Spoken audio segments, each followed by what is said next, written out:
Hi, this is Bob Fossil. Slightly different video this time. So different because I'm recording the audio on my mobile phone, so hopefully that might be sound better than the sort of webcam microphone I've been using before. And I'm currently in my kitchen with my laptop because the upstairs of my house is rather warm because we've actually got some hot weather in England at the moment. So say I record my other videos upstairs. That's where my Spectrum and my main desktop PC live in the spare room. As I say, it's just rather bit warm in there at the moment. And for this video, as you'll see, I won't actually need to fire up the Spectrum because it's a video about the emulator Fuse on Linux. So hopefully you can see my lovely pea green Linux desktop.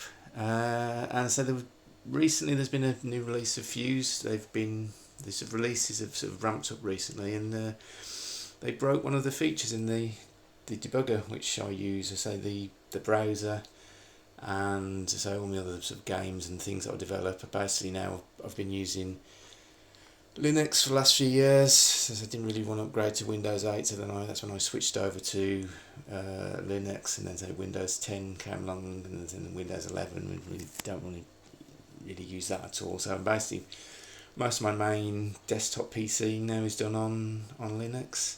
So to say, and for the functionality in the DivMMC, so the only emulator I could find that did that was Fuse, and say that's got a debugger built into it. I've got used to using that debugger, but as I say, as the recent release of it, they broke a feature in it, and that sort of led me down this path. What this video is about. So I've been having a bit of hack around with the source code of Fuse because it is open source. So as I say, that whole thing of them breaking the feature in the debugger that I used was basically sort of led me down a bit of sort of a rabbit hole, which is what I'm sort of showing this video. So if I get me browser up, and then this laptop is where I do a lot of my development work on the browser. So I say this is Fuse if you've not seen it before, and I say it's just doing the standard. It's running in. You can point it like there's an image file you can point it to, and that pretends to be like the SD card for a DivMMC. But as I say, you've got these machine here, and there's these menus, but the standard version of Fuse doesn't have shortcut keyboard accelerator shortcuts for the hard reset and the NMI. So if I was using the normal version of Fuse, this is using the GTK, which is like the sort of like the user interface, the equivalent of the Windows Win32 on Windows. So it's an interface and widget library that lets you sort of do like a graphic user interface. And so if I was doing this, I'd have to be constantly sort of going into the menu and then pressing selecting the NMI. But because I've mapped that to, if I do Shift F5, I get the browse, and then break out of that. And the other thing I can do, which is quite handy, is I can do Control Shift F5, which does the hard reset. So when I've properly naffed something up and I need to sort of get back to a clean sheet with Exydos, I can press that, and again I'd have to be constantly going to the menu to do that. So the other thing I've changed before I started on this was I use the debugger a lot, and that's not mapped to a key, so I've mapped the debugger to the escape key, and then this is the sort of main debugger window. So a couple of things to note. So on this one, for reasons, the font doesn't show the comma properly. It looks like a full stop, so that was a sort of thing that I thought was a bit odd. And the other thing as well, which we'll get to, is there is a memory viewer, so you can browse the memory, but it's a separate dialog from the debugger. So if you're in the debugger, you have to then sort of flip back here and then memory browser, but then that sort of locks out the debugger, so it's a bit hard to so if you're trying to look at something in memory, it's a bit hard to do. So those are sort of some of the issues I had. But as I've, that wasn't the end of the world. And as I say, I sort of did a bit of a bodge, which sort of changed the accelerator, so you can sort of get into the generating NMI, which I do a lot when I'm sort of debugging the NMI browser, obviously. But I say it wasn't the end of the world. But as I say, there was. As I think in this one, I just go in the. You could do disassemble, and that would sort of. That dollar was seen as it was a hex indicator, but in the last version of Fuse, they've decided that this is a feature I didn't even know existed. Apparently, you can specify variables, and then you can reference them as with a dollar. So you can specify, I don't know, dollar screen to be 16384, and then if you did disassemble dollar screen, it would then sort of take you to 16384, which is the Spectrum screen memory address. But it's one of these things, they've fixed a problem which I wasn't having, and it's now broke something that I was using a lot. If I close that down, close out of that, and then... So this is another thing I sort of intermittently keep working on and off again. It's this sort of insane idea I had of trying to combine a Snake game with Breakout. So it's sort of... I keep coming back to it because I think there might be a game in there somewhere, but I don't know. Say some of these things passes the time. So, but I'll sort of show some of the changes I've made. So we've still got the menu shortcuts. So we've got but they say they're not that useful in here really, because you're not going to be using the NMI, and they say hard reset's the same as a reset for this. But say if we do escape, so I did start playing around with the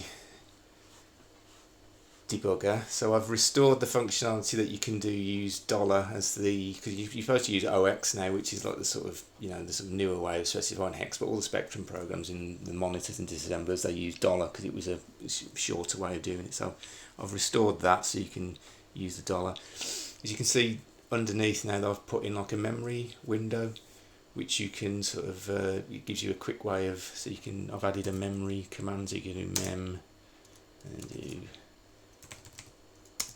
So that will update and show you that that's the screen memory, which is empty at that point. So yeah, there's that. So that means now I'm going to constantly sort of faff about and go and flip back to the menu and then open the memory browser, and then you can. It's a lot. I think it's a lot easier. I mean, I'm quite prepared for somebody to say, "Oh, Bob, you've missed this feature in Fuse, and you can do it in that," which is fair enough. But I couldn't see a way to actually show the memory in the debugger without having to sort of flip back to that other menu, and then activate that other dialog, which then locks out the debugger. So there's those sort of. As I say, I've also fixed the issue that it was just like there wasn't enough spacing, so now the full stops are now being shown as commas. So that was another little fix that I did there.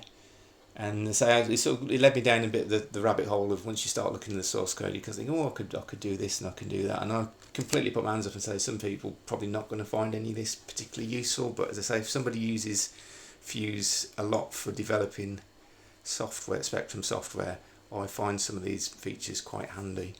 So the other thing is I switch here to my text editor program. So that's one of the source files for Snakeout, and when you are using an assembler called SJASM Plus, and when you assemble that creates you can get it to spit out a symbols file, which basically has all the addresses defined. So if you look in here, there's main init, and then if we do main init, that means that when it assembled it, that main init resolved to address 81AF in hex. So you get you get this file generated, and it's got all the things that you've defined in when you assemble the program. So you've got all the equates and all the labels. So I've added in a function that can actually load this file into Fuse, and then it assigns. Remember we were saying that if you put a dollar, you can have dollar variables in the debugger. So if I do d dollar main init, and then so that in the text editor there is that there. So normally I would have had to sort of have this open in the background, and then basically look up what main init was in here, and then think, oh, it's 0x81AF, and then type that into here. But now I can just do di, and then that's true. You can also put breakpoints on, and then you can do you can even do that with memory. So if I was to look at if I switch back, if I close out that and then just briefly start this up, so you see we've got these things. You've got shields, so there is actually if I do shield, so that's that shield count holds the number of shields, which is 3, and then so just makes debugging just a little bit simpler for me, because I haven't got to remember addresses, and as I say, I can then look at this, and then it's all just as I say, I've got to find a bit where it does the lives.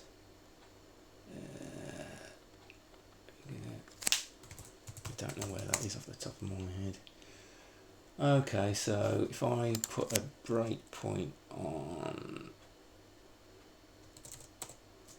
t dollar main loop kill, t is just it puts a temporary breakpoint in, so that's quite handy. You can just sort of, so if I crash into something, it'll now break in here. So if we do single step, that just executes an instruction one at a time, which is also handy, because then you can sort of see what the registers and things are doing. So that's just going to set a different game state. So if I do $8106, so that's going to load the lives counter in, load that into the accumulator A, then it's going to decrement the accumulator, then it's going to save that for reasons on the stack which I won't go into, and then that's going to and as you see now, the memory, so that's basically how a lot of Spectrum games decrement lives counter. You basically load the value in from the address, load it into the accumulator, decrement the accumulator. So that means now we've got 2 lives. But as you can see, this sort of updates in real time, so you can actually step through and then see the memory, which again, I could be just being a bit stupid. I couldn't see how to do that normally in Fuse with the memory window. I know you can constantly swap in and out between the memory window, but it just seems to be a little bit smoother. So yeah, so I'm going to make these changes available. So I've branched the code. I'm going to make it available on my GitHub, so I'll add a link to that in the comments. It's currently got the exciting name of Fuse for Devs, because it's basically just a branch of Fuse for people who use Fuse for developing Spectrum software like me. So maybe somebody will find it useful, maybe the Fuse authors will see a couple of things and think, oh, we can, quite happy to see sort of get put back into Fuse. So I did submit a patch for the accelerator keys in the menu for Fuse, but as I say, the person who's currently in charge of the source code wasn't happy with the patch, because it only set the keys for the interface on Linux, the GTK version. So these changes that I've made, they're only currently targeting the GTK Linux. Some of it might work on Windows, so there's a Windows version of Fuse and there's an SDL version of Fuse, but I don't use those. As I say, this is using the Linux one, so all the changes I've got, and I say this memory window here, I've only done the code for the Linux version. I say on Windows you've got options for emulators, and some of those have got really good debuggers and really powerful things. But as I say, on Linux, there's not a lot really. I said there are some other emulators, but as I say, I prefer using Fuse. So, and as I've got to say, I've got the source code, I can make the changes. So there we go. So yeah, short video comparatively to what I normally do, and a bit different, but yeah, saying generally a bit behind the scenes of the sausage factory where the browser and some of my games are made. But I say yeah. So as I say, I'll be making this available on GitHub. Maybe somebody else will find it useful. Maybe these changes will get put back into Fuse. Who knows? But there you go. Anyway, thanks for watching. Take care. See you in the next video, whenever that's going to be. So anyway, bye.